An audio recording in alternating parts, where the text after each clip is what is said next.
La historia nos informa que desde la antigüedad, los pueblos indígenas o también llamados originarios han convivido con la naturaleza, aprovechando los recursos que ésta les ofrece y movilizándose por diferentes territorios. En los años 70, esta situación cambia con la aprobación de la Ley de las Comunidades Nativas, que devolvió parte de sus derechos territoriales a las poblaciones originarias, asunto que vuelve nuevamente a cambiar con la Constitución de 1993 y, por otro lado, con la aprobación por el Estado peruano del Convenio 169 de la OIT. En este importante documento se reconoce el derecho a la consulta que protege a las comunidades indígenas de un ingreso a sus territorios por parte del Estado o una empresa sin su consentimiento. Nuestro país ha firmado y ratificado este convenio, además de adoptarlo como sustento en la abundante legislación indígena y protección de recursos naturales existente. La realidad grafica otra situación. El conflicto es una consecuencia de la incapacidad política de las clases de gobierno, ¿no? Lo que urge es que el Estado se vuelva un ente promotor del desarrollo social desde la propia comunidad.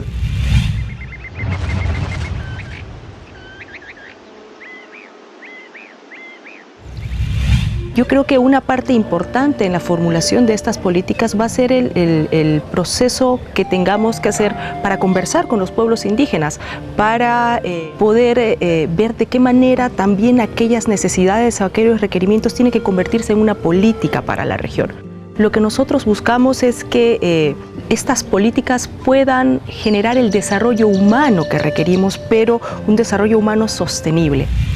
En la actualidad, los pueblos indígenas de San Martín reclaman que antes de otorgar concesiones y adjudicaciones en propiedad, el Estado e inversiones privadas y públicas en sus territorios sean consultadas de forma previa, libre e informada de acuerdo al Convenio 169 de la OIT. La empresa ha hecho trocha más o menos en 2007 a 2008. No hemos sabido por qué, para qué están en trocha. Santa Rosa, Chaui, San Manuel Nachatauri y Santa Sofía, el pueblo quechua. Y estos pueblos son pueblos indígenas que están afectados por esta empresa.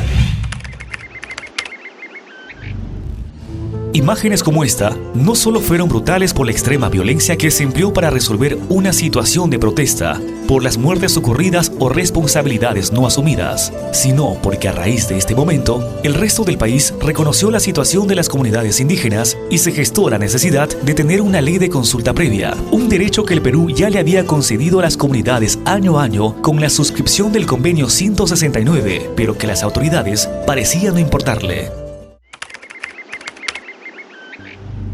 La soberbia política con la que se maneja el país genera reacciones y desafortunadamente después tenemos que lamentar la pérdida de vidas, como fue el caso de Bravo. Y todavía guardando la ilusión, la esperanza de que nuestros políticos, en vez de utilizar la soberbia, tengan la humildad de reconocer que se equivocaron.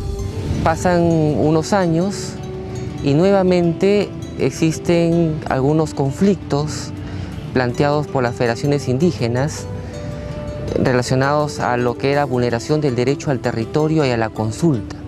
Es decir, se crea un área de conservación regional Cordillera La Escalera y se crea superponiéndose sobre territorios que los pueblos indígenas quechuas reclaman como territorios ancestrales.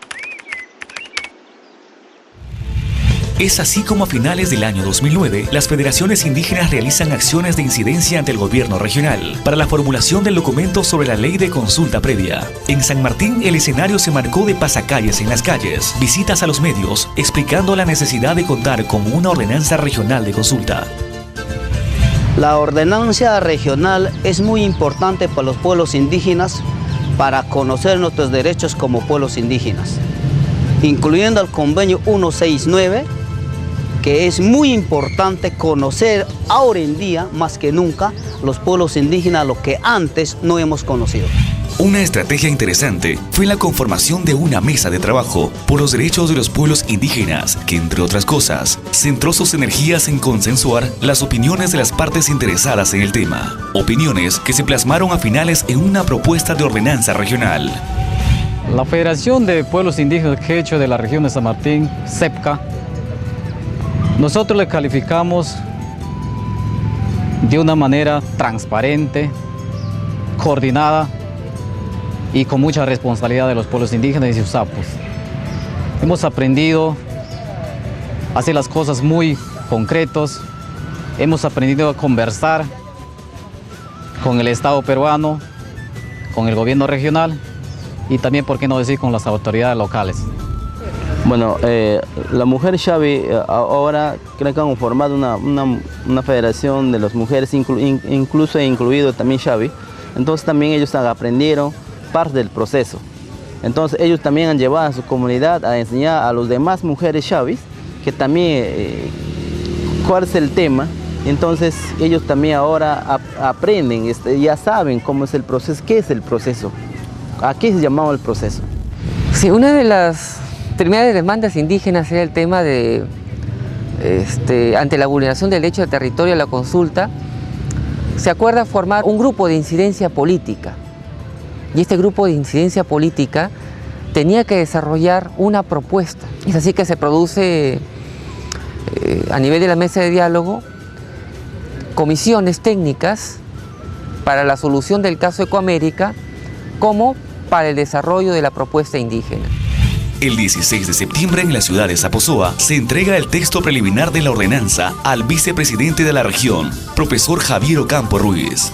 Tras este primer paso, semanas después, el presidente de la región San Martín, licenciado César Villanueva Arévalo, hace pública el inicio del proceso de consulta en el departamento y fija un plazo de 30 días para que el gobierno regional emita sus observaciones. A partir de estos dos momentos, el gobierno regional, con el apoyo de las federaciones y entidades promotoras de la iniciativa, realizó talleres descentralizados de la información de la propuesta de reglamento, así como incidencia frente a los medios de información. Lo importante de este proceso realizado aquí en San Martín es que se tiene la primera experiencia de proceso de derecho a la consulta conforme lo establece la ley nacional. Lo que nosotros pedimos es que los profesionales también conozcan sobre los derechos de pueblos indígenas. El convenio 169, el derecho de los pueblos indígenas. Inmediatamente solución para que de una vez por todas se rompa este conflicto social con los pueblos indígenas. Creo que es saludable el llegar a conversar y a consultar cualquier tipo de actividad que tuviera relación con los recursos, con el territorio y con los servicios que pudieran brindarse en estos espacios.